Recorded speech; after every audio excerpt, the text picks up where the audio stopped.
கிறிஸ்துவுக்குள் அன்பான தேவனுடைய பிள்ளைகளே, இயேசு கிறிஸ்துவின் பரிசுத்த நாமத்தில் உங்களை வாழ்த்தி ஆசீர்வதிக்கிறேன்.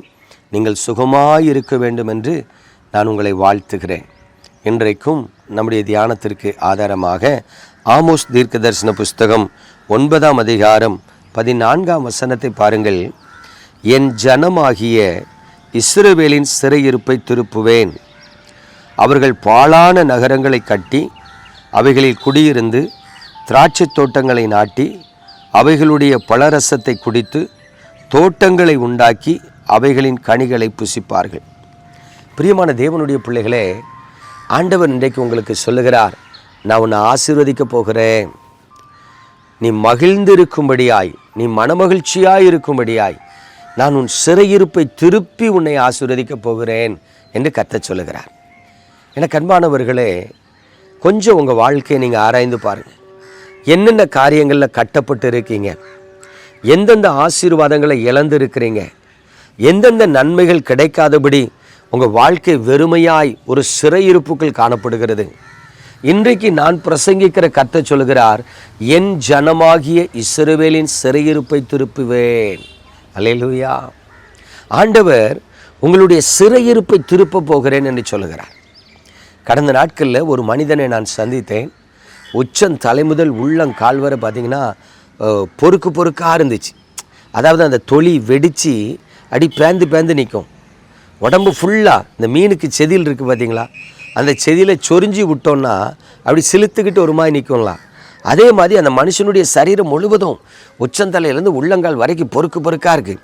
அப்படி சொரிஞ்சாருன்னா ரத்தம் வந்துடும். அப்படி சொரிஞ்சால் ரத்தம் வந்துடும். ஏன்னா தொலி வெடித்து பார்க்க பயங்கரமாக இருந்துச்சு.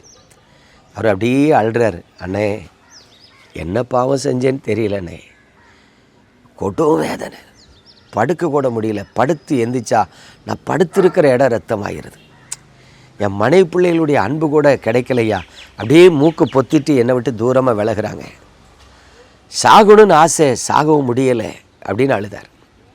அப்போது எனக்கே சங்கடமாக இருந்துச்சு. என் மனசு சொல்லுது, அவனை தொட்டு ஜோமனிராதே அப்படின்னு. ஏன்னா அவரை பார்க்குறதுக்கு அப்படி ஒரு அருவருப்பாக இருக்கார். அப்போது என் உள்ளுக்குள்ளே, ஆண்டவரே இந்த மனுஷனுக்கு ஜெபிக்கணுமா வேண்டாமா தெரியலையே ஆண்டவரே, எனக்கே அவரை தொட்டு ஜெபிக்கிறதுக்கு கஷ்டமாக இருக்கு ஆண்டவரேன்னு நான் மனசுக்குள்ளே ஜோமனும் போது என் உள்ளத்தில் ஒரு சின்ன சந்தோஷம். எண்ணெய் பூசி அவருக்காக ஜோமன்னேன். ஆண்டவர் வியாதியஸ்தர்களுக்கு ஜெபிங்கன்னு தானே சொல்கிறாரு, ஜெபிப்போமே. பாருங்கள், கொஞ்சம் தேங்காய் எடுத்து கையில் போட்டு அவர் தலையில் அப்படியே தடவி, இயேசுவின் ரத்தம் ஜெயனும் தடவி அவருக்காக ஜோமன் ஆரம்பித்தேன். ஒரு 5 நிமிஷம் அவருக்காக கொஞ்சம் பாரத்தோடு ஜோமனிட்டு வந்துட்டேன். அவர்கிட்ட நான் சொன்னேன், நீங்கள் வீட்டில் போய் கொஞ்சம் நல்ல தேங்காய் எடுத்து உடம்பு ஃபுல்லாக இயேசுவின் ரத்தம் ஜெயன்னு தடவுங்க ஐயா, நல்லா தடவிட்டு படுங்கண்ணே.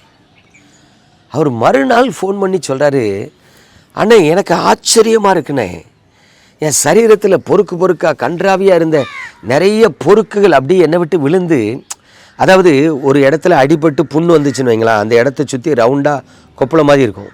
அப்புறம் அந்த தொலி அப்படி உரிச்சா, மேலே உள்ள தொலி உரித்த பிறகு உள்ள தொலி ஃப்ரெஷ்ஷாக இருக்கும் பார்த்தீங்களா.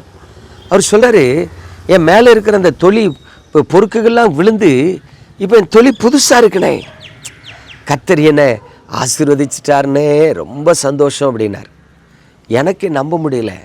ஈவன் அ சிங்கிள் நைட் கர்த்தர் அந்த மனிதனுடைய சிறையிருப்பை மாற்றிவிட்டார். எனக்கு அன்பான தேவனுடைய பிள்ளைகளே, அந்த கர்த்தர் இன்றைக்கு உங்களை பார்த்து சொல்கிறாரு, நான் உன் சிறையிருப்பை திருப்ப போகிறேன். நீ பாழான இடங்களெல்லாம் கட்டி நீ அங்கே குடியிருந்து நல்ல பயிரிட்டு திருப்தியாக சாப்பிட போகிறாயின்னு கர்த்தர் சொல்கிறார். பிரியமானவர்களே, உங்கள் துக்கம் எவ்வளவு பெரிதாக இருந்தாலும் கர்த்தர் அதை மாற்றுவார். இந்த வருஷம் நீங்கள் நன்மையை புசிப்பீர்கள். நம்ம ஜெபிப்போமா? எங்கள் அன்பின் பரலோக தகப்பனே, உமது கிருபையுள்ள கரத்தில் உமது பிள்ளைகளை தருகிறேன்.